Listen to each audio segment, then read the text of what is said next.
Hola a todos, me da mucho gusto estar de nuevo con ustedes, acompañada por Rosalinda Cuduría Sandoval, quien es psicóloga de profesión, tiene estudios de maestría en terapia gestal, estudios de tanatología, de cultura para la paz y relaciones de ayuda, y quien nos acompaña en esta ocasión, como todos los demás programas. Hola, Rosalinda. Hola, Cristi, buenas tardes. Me da gusto estar aquí con los que nos escuchan y nos ven por estos medios. Bienvenidos y esperemos que sea del agrado el tema que vamos a tratar. Hemos venido hablando de temas de interés general, como podría ser la autoestima, el autoconocimiento, el perdón, los errores desde diferentes perspectivas, las relaciones, etcétera. Y el tema que hoy queremos tratar en este programa es las expectativas que se crean en una pareja y cómo estas expectativas van a trabajar en la relación que van a establecer, que va a establecerse entre estas personas. No pareciera que el tema de pareja hoy es debatido en el sentido de que ya no se tiene una idea tan monolítica como la que se tenía antes de pareja. Hoy se tienen ideas mucho más de mentalidad abierta, pero independientemente de eso, el concepto de pareja es, quizás para decirlo de manera muy general, es cuando dos personas deciden emprender la vida juntos y existe entre ellos una relación amorosa de pareja. Y en ese sentido, cómo se van estableciendo día a día esas relaciones, qué implican y qué finalmente cada una de las personas esperarían de una relación así, de establecerla de esa manera. Empezando porque si se tiene o no se tiene la idea de permanencia en la relación, si es cuándo es una relación estable o no es tan estable, etcétera. ¿Qué piensas, Rosalinda? Pues sí, mira, o sea, las expectativas es lo que yo creo o lo que yo creo que voy a esperar de mi pareja. Eso, tener claro cuáles son las expectativas que muchas veces están muy alejadas de la realidad. Y ahora, independientemente de que se establecen estos vínculos con matrimonios por lo civil, con matrimonios por la iglesia, por ambos, o no matrimonios, simplemente uniones libres, o lo que le llaman poliamor, o el amor libre, que en nuestros tiempos, ¿verdad? O sea, todos estos, independientemente del camino que lleves, la importancia de romper esas expectativas. ¿Por qué romper esas expectativas? Porque esas nada más son mías, esas son mis ideas, mis creencias de lo que yo espero que sea la otra pareja para mí. También romper esas ideas de buscar la media naranja, el complemento, la parte que me va a hacer feliz, todo eso que dicen las canciones, pues también romper todos esos mitos y hablar de lo que yo voy a crecer, de lo que yo voy a dar y de lo que yo espero que me va a dar la otra pareja, o sea, mi pareja en esa relación. Y para eso, otra vez, fundamental el tema de la comunicación. Decíamos en una plática, estábamos comentando que precisamente las parejas que sí siguen todo este tránsito de el matrimonio civil o el matrimonio por la iglesia, o a veces no es un matrimonio civil, no es un matrimonio por la iglesia, pero hacen una fiesta para reunirse, se entregan los votos, hacen pues todas estas ceremonias independientemente de cómo sea la unión, si por la iglesia, por lo civil o por el rito que ellos decidan, ¿verdad? Pero todos estos preparativos que llevan, se hablan de a cuántos van a invitar, qué presupuesto tienen, a dónde se van a ir de luna de miel, cómo van a sentar a las personas en la ceremonia, qué vestidos, cómo quieren que vayan los vestidos, qué ambiguo, qué comida les van a dar, si va a ser formal, en qué lugar. Y todo eso se habla y se discute y se hacen pruebas de vestido, de comida, de lugares, si es techado, si es al aire libre, si me voy a casar en verano, en invierno, de noche, de día, fuera de la ciudad. Todos esos preparativos se hablan, se comentan y llevan un año o a veces más de preparación, a veces menos, ¿verdad? Pero hay todas estas discusiones, hay todos estos acuerdos. Y entonces, para romper esas expectativas, yo me pregunto si esas parejas, independientemente de la unión, hablan de los temas que van a compartir durante el tiempo que lleven juntos, ¿verdad? Si van a hablar de lo económico, quién se va a hacer cargo de qué cosas, si van a llevar una cuenta mancomunada para los gastos del hogar, si ahora es muy común que ambos trabajen, si se va a hacer eh, equilibrado los gastos o se va a dejar un fondo para un ahorro o un fondo independiente de cada uno. Si alguien gana más, va a aportar más, sea la mujer o sea el hombre. Pero ¿tú crees que se habla de eso, Cristi? ¿Se dice eso? ¿Se dice en qué escuela? ¿Si van a querer hijos o no van a querer hijos? ¿En cuánto tiempo están? Porque esas son las expectativas. Es que yo, ¿va a ser para toda la vida o va a tener un contrato de revisión?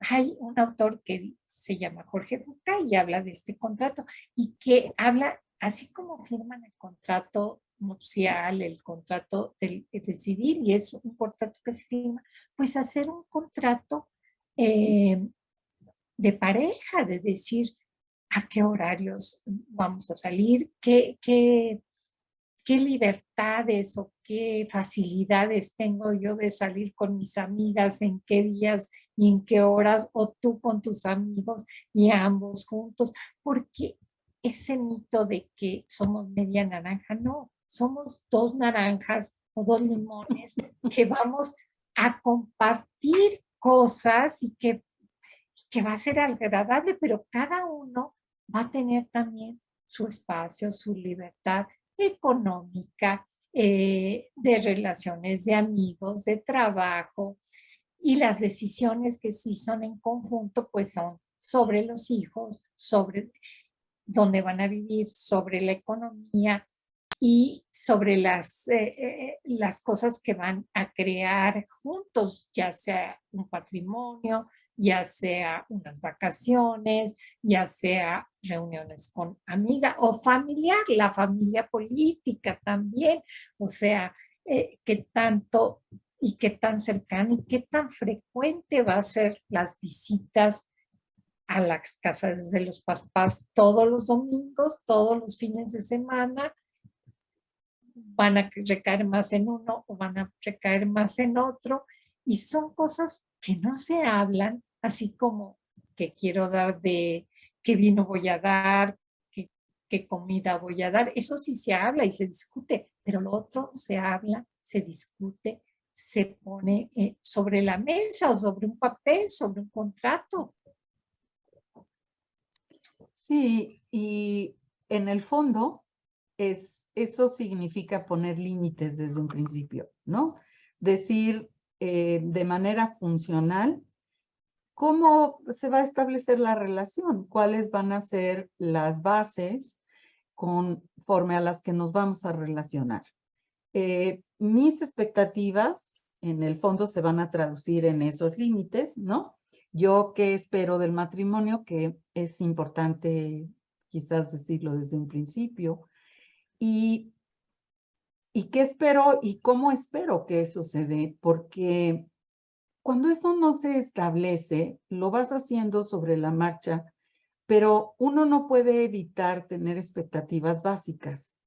Entonces, también en la vida, uno muchas veces da lo que uno pide, o al revés, uno pide lo que uno da, y uno también espera las cosas que para uno son como de sentido común, ¿no? Pero está comprobadísimo que sentido común no existe para muchas personas o son diferentes. Y en ese sentido nos perdemos porque puede haber dos personas muy bien intencionadas, perfectamente intencionadas, que lejos de querer dañar o de perjudicar al otro, con la mejor de las intenciones, vayan a la relación de una manera cómoda, de una manera en cierto sentido un poco abusiva, por lo menos en el sentido de aprovechar todas las oportunidades que la pareja le dé y de ir creando como dinámicas que le favorezcan.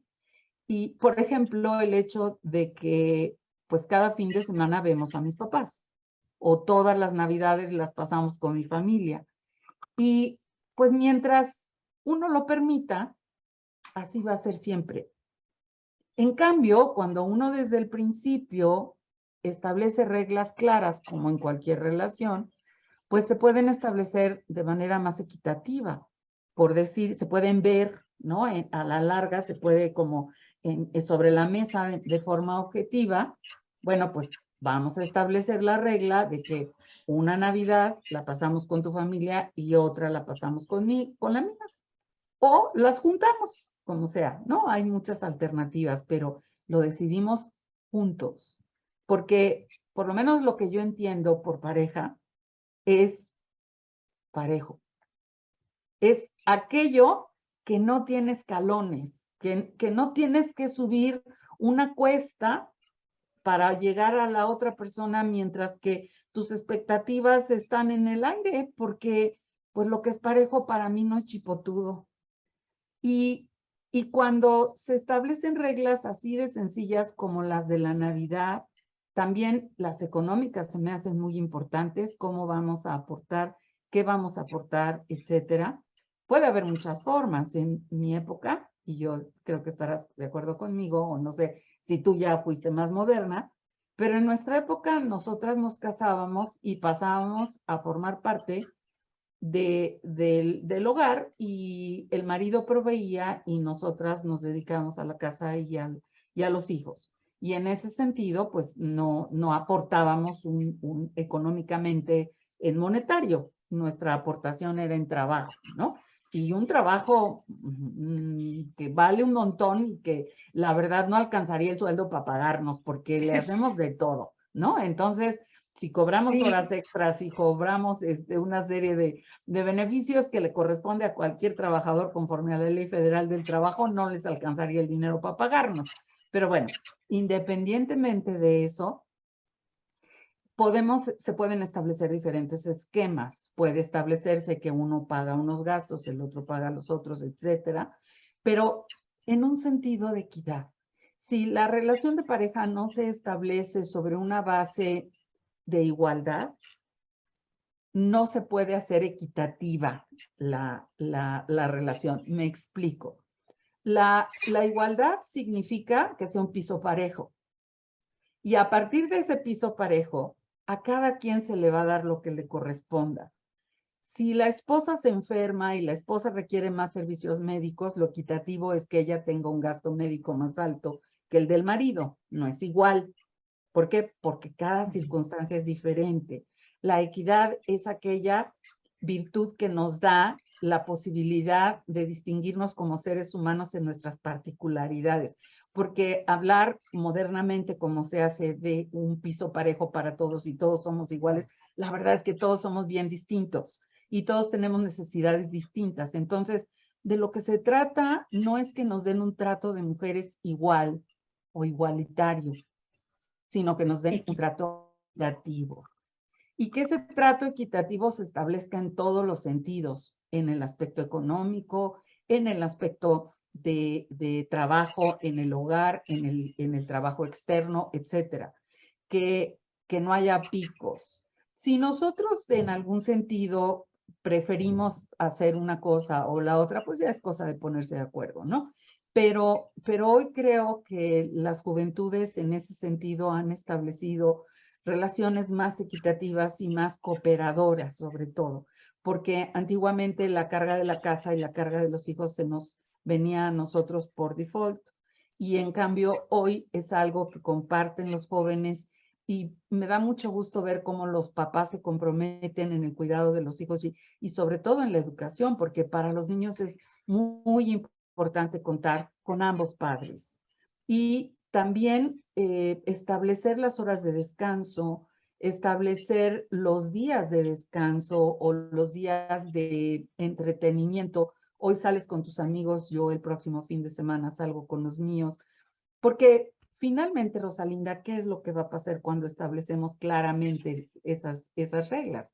Cuentas claras, amistades largas. O sea, si nosotros desde el principio decimos claramente qué queremos, es decir, es crear, expresar cuáles son nuestras expectativas reales del matrimonio. Yo espero una pareja que respete esto, esto, esto y esto, que haga esto, esto y esto, y al mismo tiempo yo estoy diciendo qué ofrezco para que así se puedan establecer relaciones más sanas, me parece, ¿no? Creo que no tendría, es en ganar, ganar, ¿no? Claro, y como tú dices, una cosa es la igualdad y otra cosa es la equidad. La equidad es cuando tú subes un escalón, como decías, requieres más porque en ese momento estás enferma. Entonces se requiere no igualdad, sino equidad, porque la atención, los gastos, y lo mismo si el varón, el hombre está enfermo, entonces, pues cambia en ese momento las circunstancias, es como la jerarquía de valores. Y otro punto tan básico como de lo que decíamos, o sea, cuando la mujer estaban tan divididos los trabajos, el hombre era el proveedor, pero, y decían, bueno, ¿y cómo alcanzaba?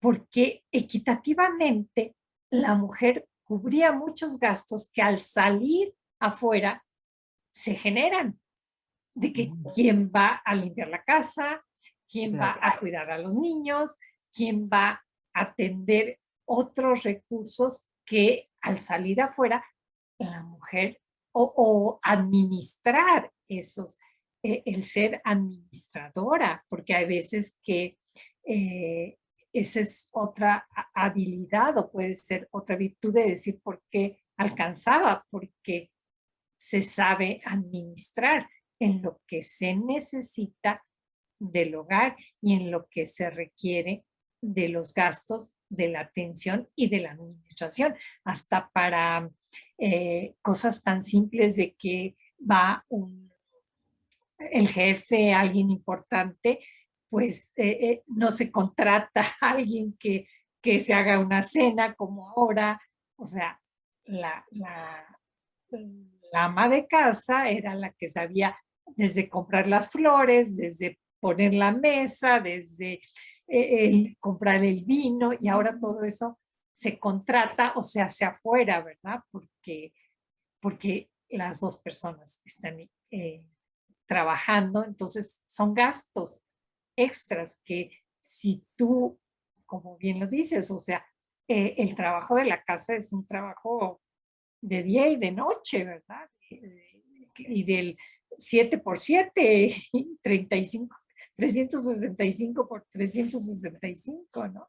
Y que adquiere también a los hijos, ¿verdad? Y que ahora también darle ese espacio a la pareja para que también se involucre y descubra esas, esas capacidades que se le han negado en esta cultura donde el hombre pues era el proveedor, pero no se acercaba tanto a los hijos, hasta físicamente, desde cambiarles un pañal, desde bañarlos, pero eso va abriendo el camino a la afectividad, al contacto, al cariño, a la comunicación, que antes estaba pues muy dividida, y esas son pues las ganancias que puede darse en esta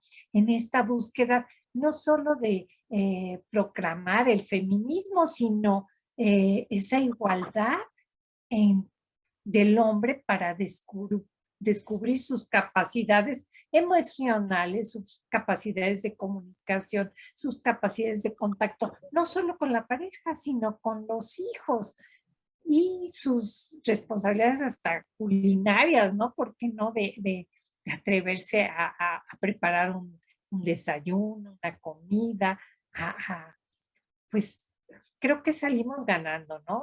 Buscando esa igualdad. Y culturalmente, como tú decías, o sea, culturalmente decimos, tenemos esas expectativas, pero muchas veces, aún teniendo la misma educación, el mismo nivel sociocultural, económico, algo, muchas veces hay ciertas características o ciertos, hay una anécdota, bueno, una historia donde en una familia, te digo, con las mismas características, todo, la familia era el punto de reunión o el punto de acogida o de encuentro, era el silbido. El papá llegaba y silbaba para anunciar que llegaban. La familia se encontraba en un centro comercial o en un parque y silbaban para reencontrarse, y era pues un signo, un símbolo de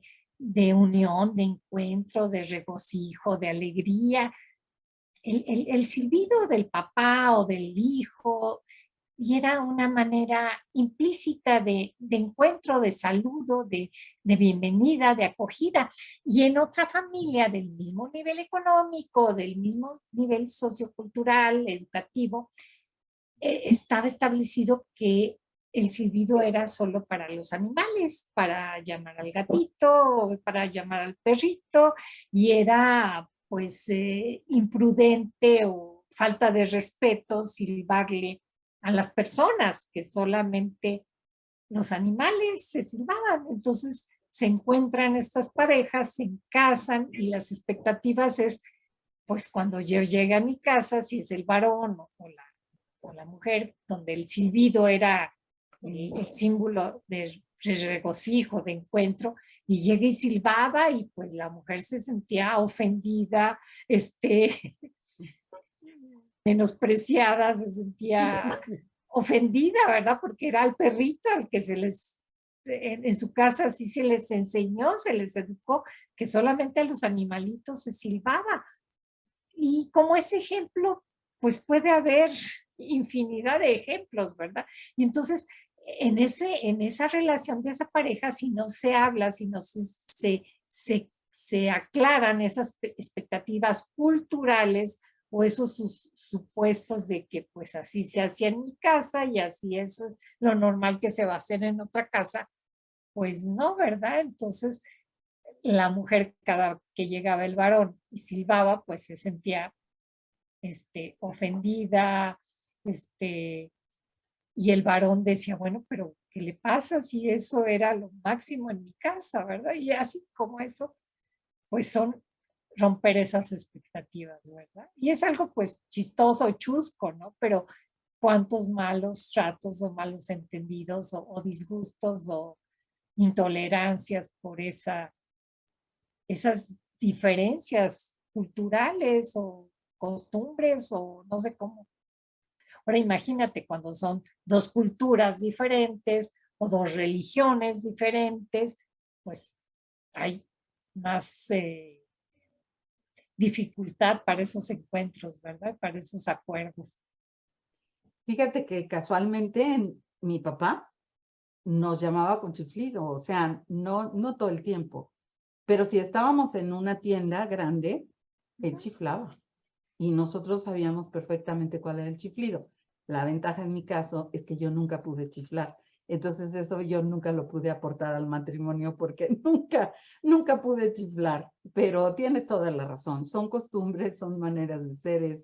Lo menciono solamente porque me pareció también Sí, y chusco, porque para ti era algo efectivamente muy para mí era bonito. algo normal, ¿no? Era Sí, parte de, ajá, no sé por qué, porque mis abuelos y eso no, pero mi papá, y le parecía práctico, o sea, mi mamá entendía perfecto, y ya está tu exacto. papá, ya está tu mamá, lo que sea, ¿no? Era como un vínculo, era algo establecido físico, nada más, ¿no? Sí, ya está, reconocer que si te encontrabas perdida y oías el silbido Así hasta es, una, ay, ya los encontré, ¿no? En un exacto. centro comercial, en un mercado, en un lugar donde hay mucha gente, pues hasta te venía una tranquilidad, porque sí hay silbidos hasta por familia, ¿verdad? Dices, tú no lo practicaste, pero si lo hubieras practicado y tu pareja dice, oye, ¿qué es esto? A mí no me enseñaron que se silban a los animalitos, ¿no? Y un aspecto, Rosalinda, que quizás subyace a todo lo que se ha mencionado, es la cuestión de la confianza. Cuando nosotros establecemos realmente una base de confianza y expresamos en ese sentido lo que queremos, lo que realmente constituye nuestras expectativas como seres humanos, desde lo más profundo hasta lo más sencillo. Y cuando somos capaces de escuchar a la otra persona porque también tenga expectativas y establezca una relación de confianza con nosotros, pues no solo nos haremos la vida más sencilla, porque eso finalmente nos va a permitir establecer una relación más clara, con reglas sencillas, cualquiera las puede seguir o preestablecidas, eso funciona muy bien. Pero no solo en ese sentido, sino también en el sentido de crecimiento, de poder establecer una relación mucho más estrecha, en donde seamos capaces de comprender a la otra persona desde el sentido más hondo por el conocimiento que tenemos de ella. Cuando yo sé qué le gusta o qué no le gusta, qué le hace daño o qué le duele, pues si yo soy de buena fe y yo quiero realmente a esa persona, lo evitaré. Pero si yo no tengo la posibilidad de conocer eso, pues tampoco lo puedo intuir de una regulación así muy clara y muy específica, pues estoy maniatada porque pues finalmente estoy a la adivinanza, estoy a ver qué pasa, ¿no? En cambio, cuando nosotros claramente decimos en la pregunta más sencilla, que no a qué me comprometo, sino qué espero yo del matrimonio.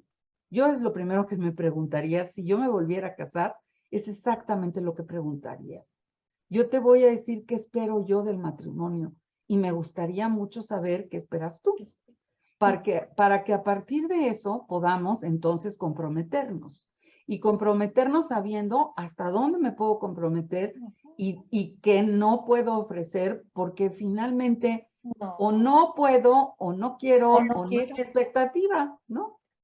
Y fíjate, el hablar de confianza, el hablar de cosas tan íntimas, tan personales, es una especie de, metafóricamente, de desnudarte. Y muchas veces el Exacto. desnudarte, el abrirte, el exponerte, te sientes eso, expuesto. Y hablando también metafóricamente en la pareja, la intimidad, ya sea emocional o de confianza, se da al desnudarse y la intimidad física se disfruta más. también al desnudo. Y cuando estás en la intimidad sexual, al desnudo, pues lo disfrutas, el contacto, y estás vulnerable, y no estás temiendo que te vea esta cicatriz, que te vaya a hacer algo, que te vaya a exponer, que se vaya a burlar de algo que tienes o que careces, porque te estás entregando al desnudo y lo estás disfrutando, hablando en la intimidad sexual y hablando en la intimidad emocional.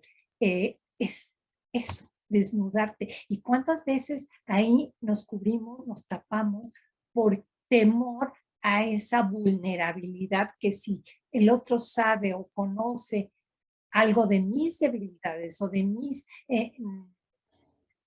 mi parte tan íntima, va a usarlo, va pues sí, a usarlo en contra, pero entonces hacer esa metáfora, ¿cómo confío yo al hacer el amor y al desnudo? Entonces, también confiar en la otra persona porque me estoy entregando por amor y la entrega es tanto emocional, intelectualmente, como entrega física, carnal, sexual. Y ahí está esa palabra que hablas de la confianza, ¿verdad?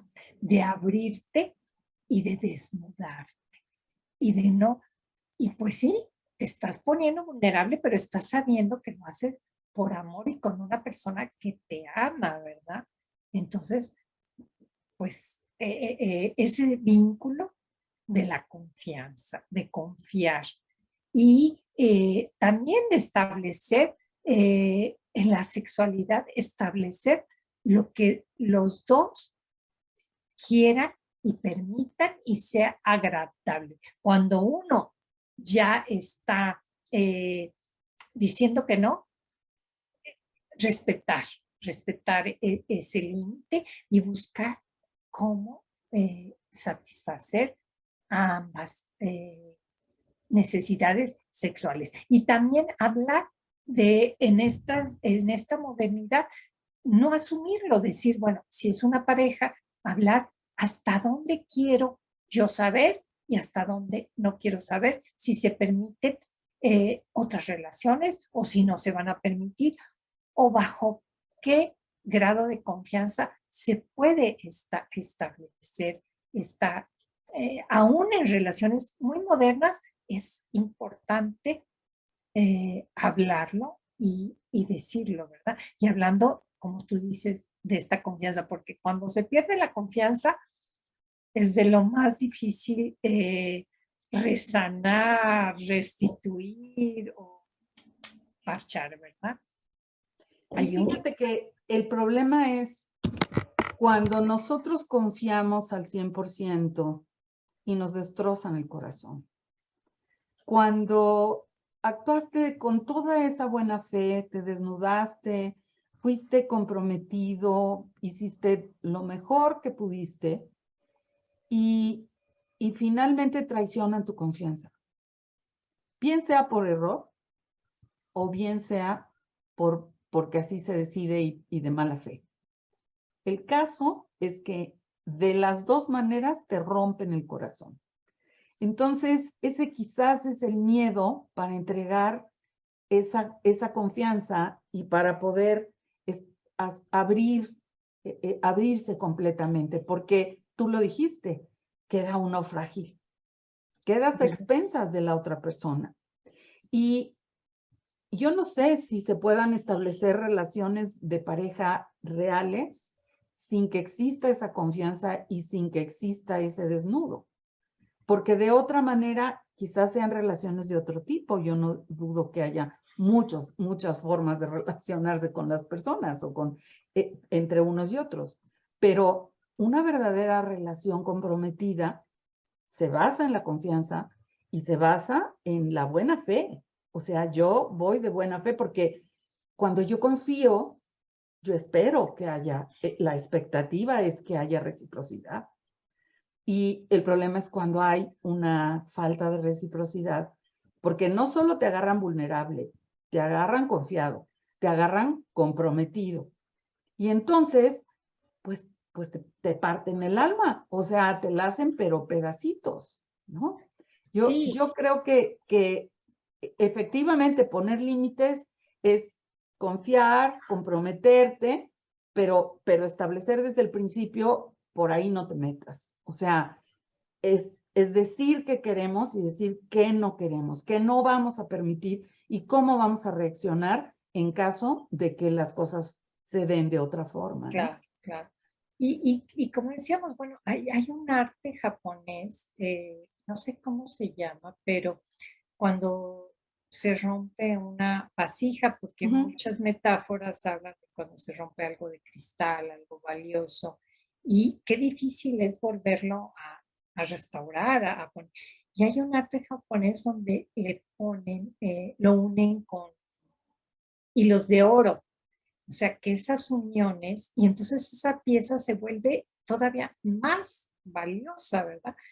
Pero ahí, bueno, pues es todo un arte y todo, sería todo ese proceso del perdón y ese proceso de fundirlo para volver a unir esas piezas.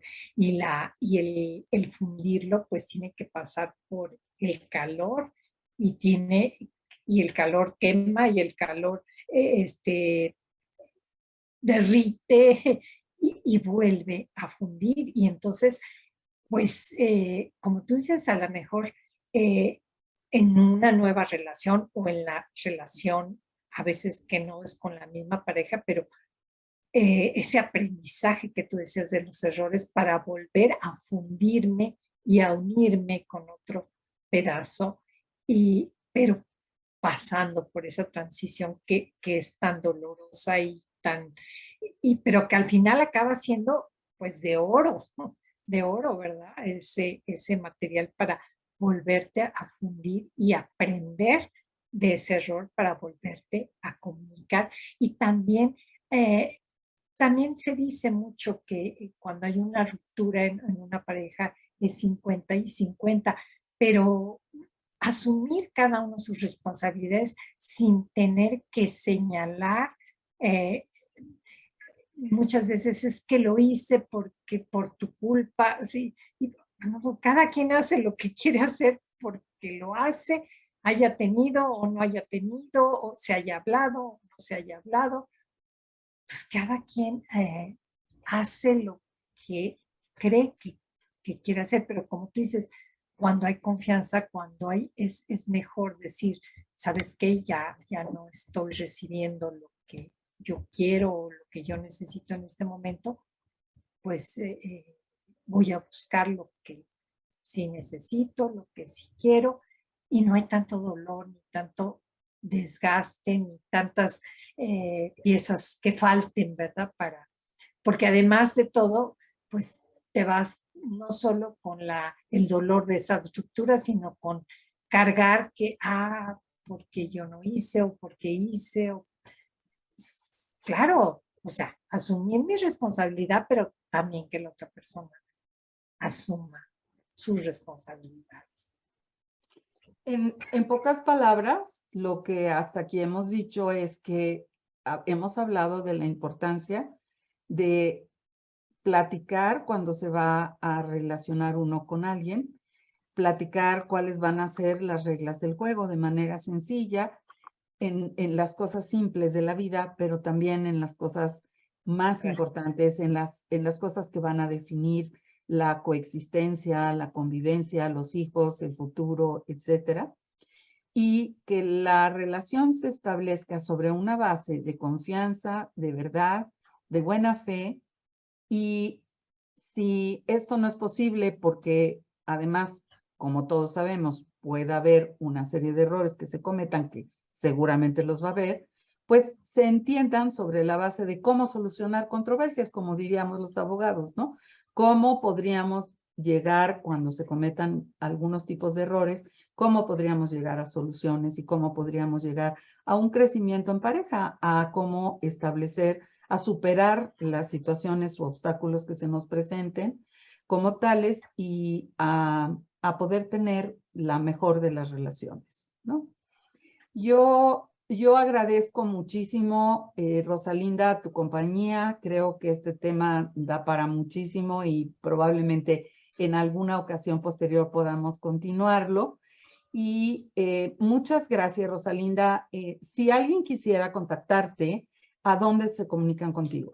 Sí, con mucho gusto. Yo resido aquí en la ciudad de Guadalajara y mi teléfono donde me pueden llamar es el 33 10 39 22 35 y a ese teléfono me pueden llamar por si quieren alguna consulta o si quieren hacer, también hago consultas a domicilio en su defecto cuando se requiere. Y pues estamos a sus órdenes y muy agradecida de estas charlas y este auditorio que nos ve y nos escucha por estos medios de comunicación nuevos y que nos unen y nos abren esta ventana para estar en contacto con ustedes. Gracias. Rosalinda, yo también muy agradecida como siempre contigo. Gracias a la plataforma Entre Todos que nos da la posibilidad de hacer estos programas, muy especialmente a Guillermo García Naranjo-Ursáiz, quien lo produce, a Dalia Solís, quien nos realiza la interpretación de señas, que es tan importante para llegar a todas esas personitas que queremos llegar. Y muchas gracias a ti por el favor de tu atención, por seguirnos en estos programas que hacemos para ti con mucho cariño y con la sola intención de que haya algo útil para cada uno de ustedes. Nos vemos pronto y gracias de nuevo.